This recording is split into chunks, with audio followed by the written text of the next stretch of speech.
Hi, folks. I have not done a video post for Substack in a while, so I'm glad to be back. It was spring break at NYU, and so I was off. And as I think a lot of you who are subscribers, whether free or paid, know, a lot happened, both in general for the nation, also with respect to me. But I'm back in the saddle and I want to talk to you about something really significant that happened yesterday.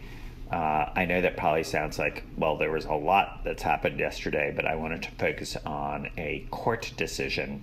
And unlike a lot of things that have been happening lately, this is actually good news. So it is an example of the courts continuing to do the right thing and seeing them hold to the rule of law. And the reason I think it's so important is if this decision had come out differently, it would have dramatically increased the power of the Trump executive branch to bend people to their will. That's already significant, but this took away a really vital tool. And so it's an incredibly important decision. This is the decision by Judge Ho, H-O, in the Southern District of New York in connection with the Mayor Eric Adams case.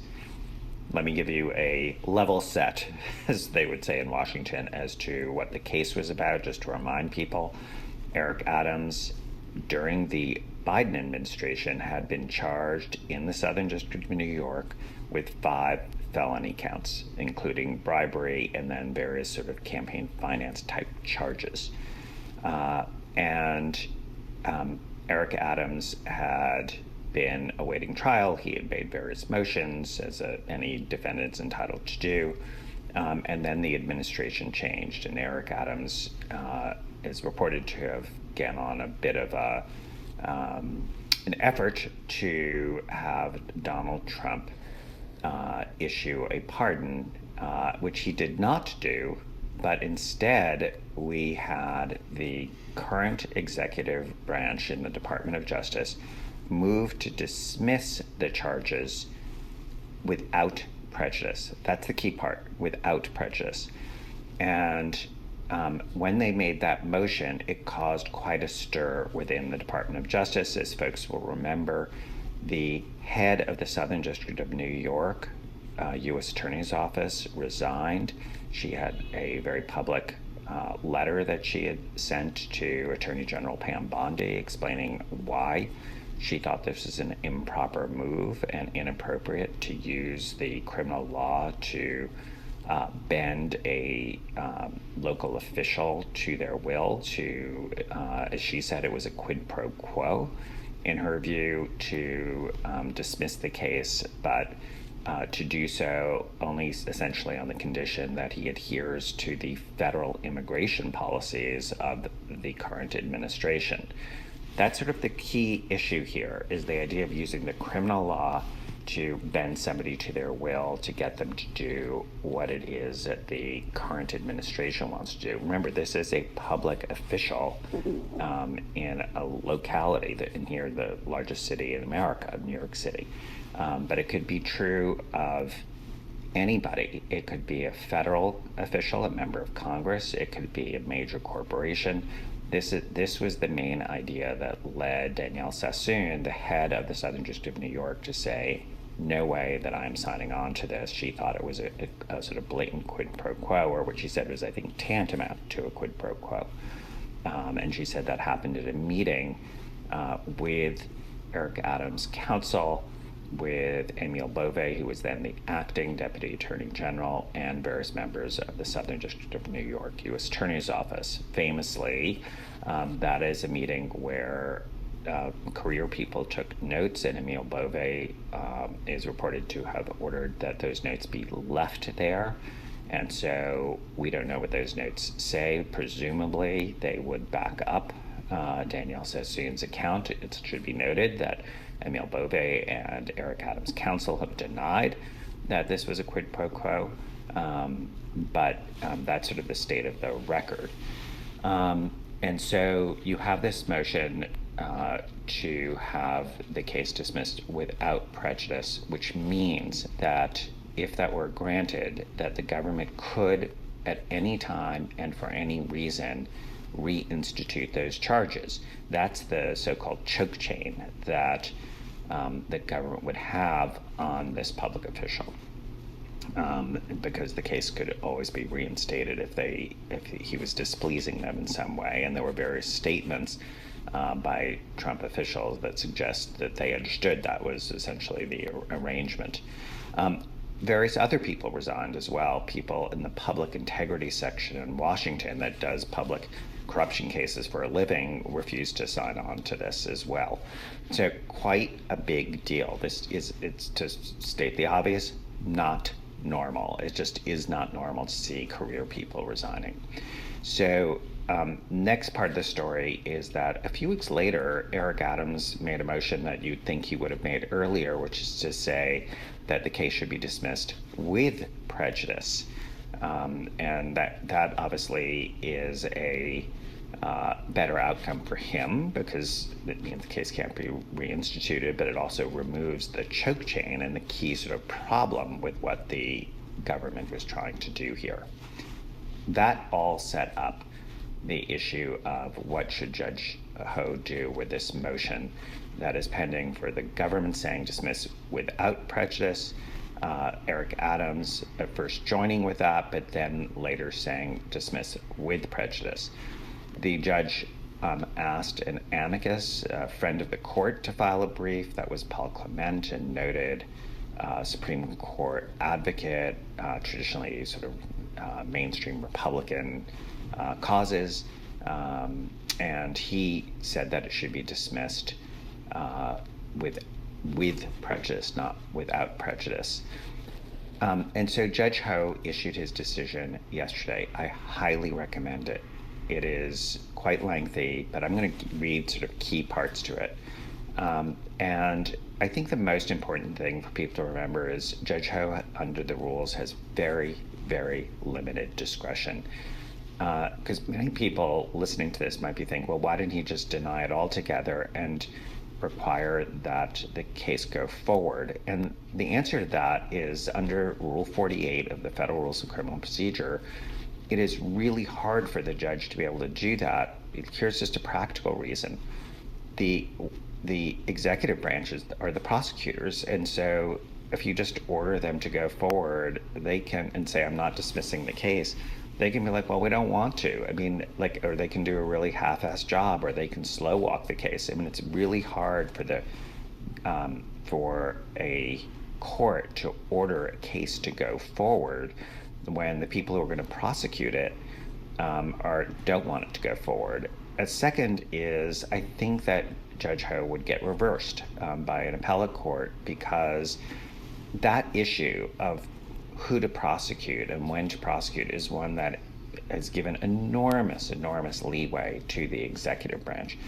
So the court taking that on would have been highly likely to be reversed. So as a practical matter, as he articulates in the opinion, his only decisions were really with prejudice or without prejudice.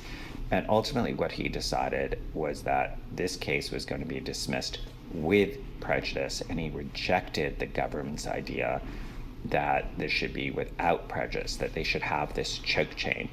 But in doing so, he, I think, used fairly excoriating language about what was going on here. First, he said that the first ground that the government gave for what they wanted to do, which was that there was the appearance of impropriety here because of the timing in which these charges were instituted, and the allegation by Emile Beauvais in the government submission was that it was too close to the primary. The judge refutes that and says there's nothing at all about the timing that is unusual. And in a pretty damning component of that decision, and I'm just going to read it to you, the court sums up that his analysis of that first ground, the appearance of impropriety ground that was advanced by the government as to why the case should be dismissed without prejudice. He says, Quote, "In fact, the timing of this case is entirely consistent with prior public corruption prosecutions. All of this suggests that the appearances of impropriety rationale is not just thin, but pretextual." That's a pretty good summary of where he is, and that is fairly scathing language, where you have the acting deputy attorney general having said this, and the court finding that it is that it suggests that it is pretextual. The court then goes on to talk about the second rationale, which is that they want to dismiss the case because it will help the mayor with his immigration enforcement protocols, and particularly the federal immigration enforcement rationale. First, the court says there's nothing about the pending case that is interfering with the mayor's ability to enforce the immigration laws. He's been doing it and said he was going to be doing it in spite of or even though he was under indictment. So he says it really has nothing to do with the case in terms of his ability to enforce the immigration laws.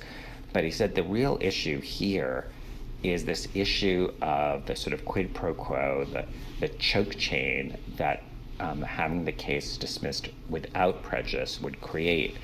And this is, again, reading from the decision, says, "Everything here smacks of a bargain. Dismissal of the indictment in exchange for immigration policy concessions." I'm going to read that again. "Everything here smacks of a bargain. Dismissal of the indictment in exchange for immigration policy concessions." Continuing, I'm going to do my best Rachel Maddow, where she reads a lot, obviously better than I can, but I'll do a weak imitation. I'm quoting it still. "Taking a step back from the particulars of this case, DOJ's, the Department of Justice's, immigration enforcement rationale is both unprecedented and breathtaking in its sweep. DOJ cites no examples, and the court is unable to find any, of the government dismissing charges against an elected official because doing so would enable the official to facilitate federal policy goals. And the DOJ's assertion that it has, quote, virtually unreviewable, unquote, license to dismiss charges on this basis is disturbing in its breadth, implying that public officials may receive special dispensation if they are compliant with the incumbent administration's policy priorities. That suggestion is fundamentally incompatible with the basic promise of equal justice under the law," unquote. You now see why I am particularly heartened by Judge Ho's decision and why it is so important.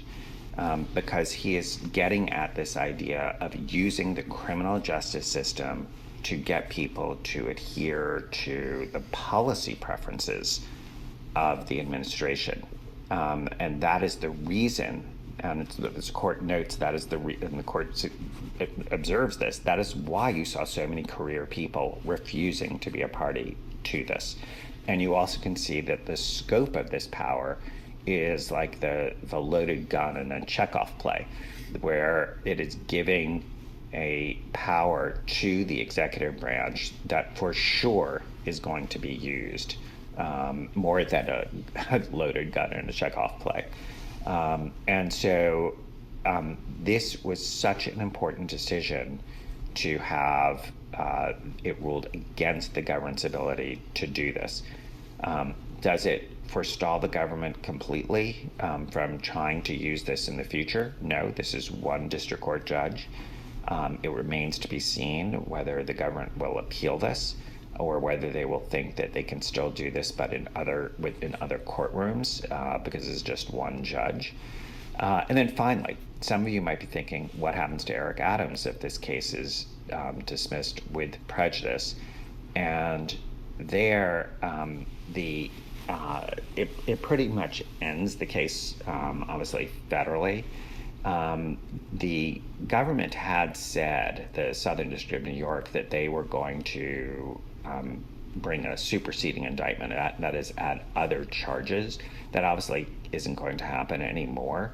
But the thing to look at is whether Alvin Bragg, the sitting district attorney in Manhattan, who has in the past brought cases when the federal government has dropped the ball, whether he picks this case up. There are various challenges to that, but it is something worth keeping an eye on. But to me, although it's hard to sort of say this because it's the mayor of the city of New York, it's obviously a big deal. It's my mayor, and obviously there should be accountability. He should have his day in court. The public's entitled to see this go forward, in my view. But that's not really the big picture here. That's because it's really the tool that the government wanted to use here that the court refused to go along with. Final point before I end, which is the judge, I think, did a really good job of protecting those people who resigned rather than go along with this by pointing out that he understood completely why they had those concerns. He himself has those concerns, because it's worth remembering that Emile Beauvais said that those people would now be targeted. They would be subject to an investigation in light of their refusing to do this. And so the decision is something they can look to say, it wasn't just me. There's a court decision now that raises the exact same concerns that I had, and the same concerns about what it would mean for our democracy and the abuse of power. So I wanted to sort of foot stomp what happened yesterday, because there is a floodgate of, actually probably floodgates of news and latest outrages, and this is an important decision. And in an era where there's lots and lots of bad news, it is good news to see that yet another federal judge is adhering to the rule of law. And hopefully that is a model for all of us. So thanks so much for listening, and I'll be back with you and other posts, and take care.